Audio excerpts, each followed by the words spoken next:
All right. That's the president setting the tone here when he says, we're done and thank you very much. I don't know what Korean would then be for don't let the screen door hit you on the way out, reporters. But they had to leave. But the president saying that his one-on-one meeting with Kim Jong-un was very, very good. He says that the two have developed an excellent relationship.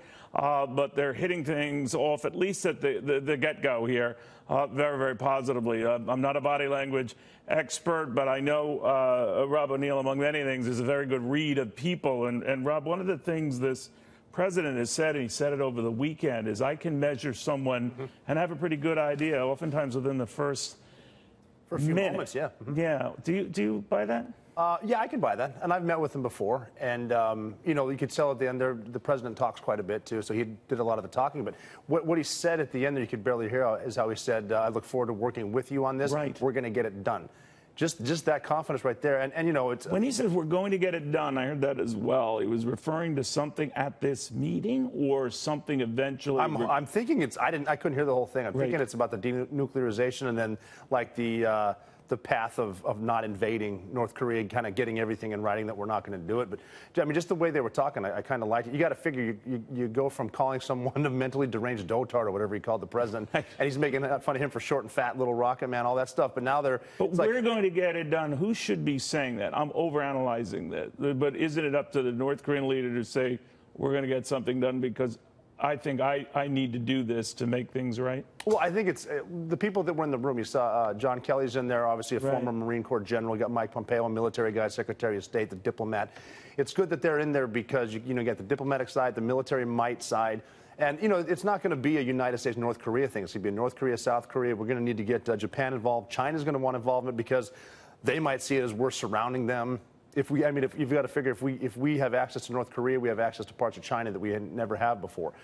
So everyone's going to be involved, but it starts off with the denuclearization and then the agreement that there's not going to be any ground war, and certainly, hopefully, no ballistic missile strikes anywhere else in the world. How does age play into this?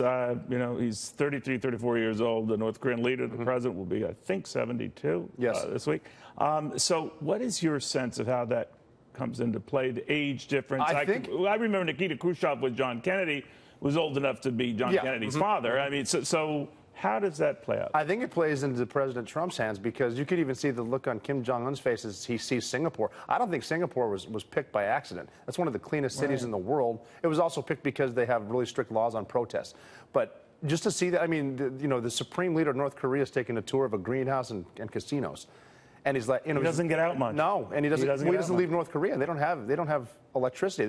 They have that huge famous building they've been trying to build or that hotel for 35 years. They still don't have an elevator that goes to the top yet.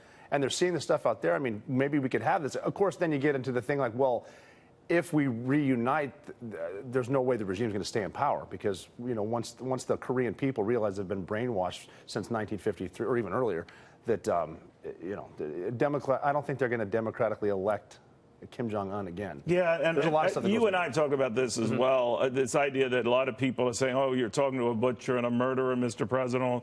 He's the only leader we can talk to for the time being. That's it. And as you've pointed that out as well, you got to deal with what you're dealt. Yes. But what is your sense as the young guy here, the Korean leader, and I have a crackpot theory on this, and you've indulged him over the years, Rob, that he saw the lights of Paris, in this case Singapore, and it's pretty exciting for a young guy. Well, it's got to be. I can be in charge of all this. Well, not only that, but what he's been used to is a country that by night is almost pitch black. And even dictators aren't, they're not living the good life in their countries.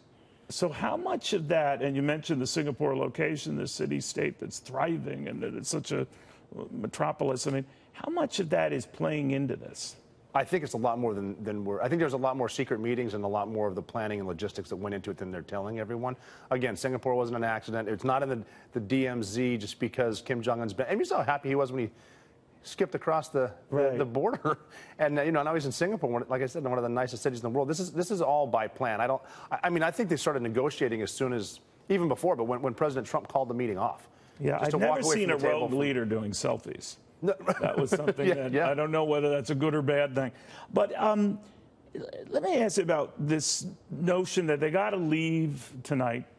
They're tomorrow, saying they're going to leave. They're going to leave with something agreed to. And one talk was that they lead to a cessation of hostilities that date back to the Korean War. That's still an active war 70 plus years later.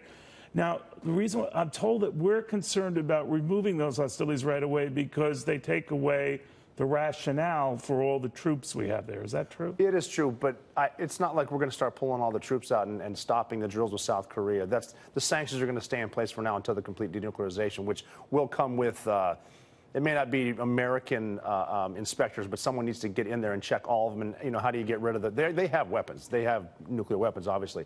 How do you get rid of them? There's a lot to it, but it's not like I would be surprised if they signed the peace treaty today. I mean, nowadays, who knows? But yeah, I mean, they've been at there's been an armistice signed in 1953, and it's just kind of been a ceasefire. So they're still technically at war, the North and the South, with America leading. But again, what Kim Jong-un is seeing in South Korea, and even like in Singapore, just because of not being Marxist and letting U.S. and Japanese investors into South Korea, they're seeing what they have there, and I mean, he's got to be excited. I mean, I don't think Kim Jong-un going to do all this simply for a photo op and a little bit of propaganda. Yes, it's going to be there, and his people are going to see it, but they're also, he's in a position. He's in a position where he could be a legitimate world leader, which is scary to think he's killed relatives with anti-aircraft weapons. Yeah, has he with anti-aircraft? Yeah, like tied his uncle up to a pole and shot him with an anti-aircraft weapon. That's one way that'll to make that'll an do it. That'll do it. Let me get your sense, and before I expand out to a group here, if you can state for that as well, Rob, is it your sense as knowing how the minds of some bad guys work, that self-preservation takes over for everything, and that he saw what happened with his father, nothing bad, I mean, but the kingdom remained this hermit kingdom. It was that way with his grandfather, and he doesn't want that, or maybe he sees a short shelf life with that. But the means by which you eradicate that is the nuclear threat.